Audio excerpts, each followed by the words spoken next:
What do you do when you're driving late at night and you can't see and you need to see? You turn on your headlights, right? That's pretty evident. What do you do when you're driving during the rain? You turn on your windshield wipers, right? It helps you to see. What do you do when you're trying to make a turn or you're changing lanes? You jolt out at the very last second, right? Or you wait to the last second and you just cut me off. Is that what you do? No, of course not. Of course you don't. You use your turn signal. I'm convinced there are two types of people in the world. People who use their turn signals and those who don't know they exist. So here I am today to teach you about what a turn signal is and how to use it. Turn signals are not that hard to use. Pretty simple. They serve a legitimate purpose in driving, and they're required by law. Flipping on your turn signal is one of the simplest things you can do in your car, and it saves me from having to flip you off. It's frustrating. All you have to do is flip a switch. Just push a little lever up, and then you make your turn, and you don't have to push it back. The car does that for you. It's that easy. Siegfried and Jensen claim that drivers fail to use their turn signals 25% of the time while they are making turns, and fail to use their turn signals 48% of the time while they're changing lanes. That adds up to be about 2 billion times a day. That's a cumulative total of drivers in the US. 2 billion times during the day that turn signals aren't being used. That's 2 billion times during the day when me, or someone as frustrated as me, is wondering what the heck you're trying to do just sitting there. That's what the turn signal's for. It lets me know what the heck you're trying to do. It allows me to read your mind, in essence. They're called turn signals. They're also called indicators. It indicates what you're about to do.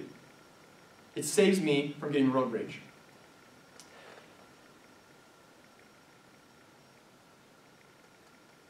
That's what the purpose of a turn signal is. It really just tells you what you're trying to do, whether you're trying to make a turn, whether you're changing lanes. The turn signal was invented in the year 1929 by a man named Oscar Simler.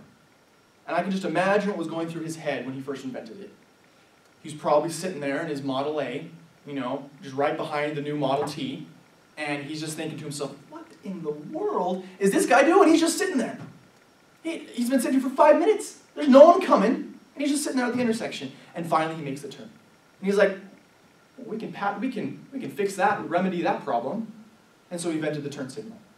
I guess the other alternative in that situation, if turn signals weren't invented, was to just roll down your window, look out, and be like, hey, I'm about to turn, okay? Just to let you know. But luckily, we have turn signals, so it makes it super duper easy. The third reason that turn signals are so important is because they are required by law. Our government feels like we should use them because it saves lives. It prevents injuries and it prevents accidents. I think that people just have some sort of mindset that, I don't want to use my turn signal today, or it's too hard. I'm just not going to use it. They take the mindset of the pirate Captain Barbossa when he said, the code is more what you'd call guidelines than actual rules. It doesn't work like that. It's a law. You have to use them. Utah Code 41-6A 804B states, a signal of intention to turn right or left or to change lanes shall be given continuously for at least 2 seconds preceding the beginning of the movement. Enough said. Please use your turn signals. They serve a legitimate purpose. They are not hard to use, and they're required by law. You can go to jail for not using your turn signals. They help to save lives, and they save me from having an aneurysm.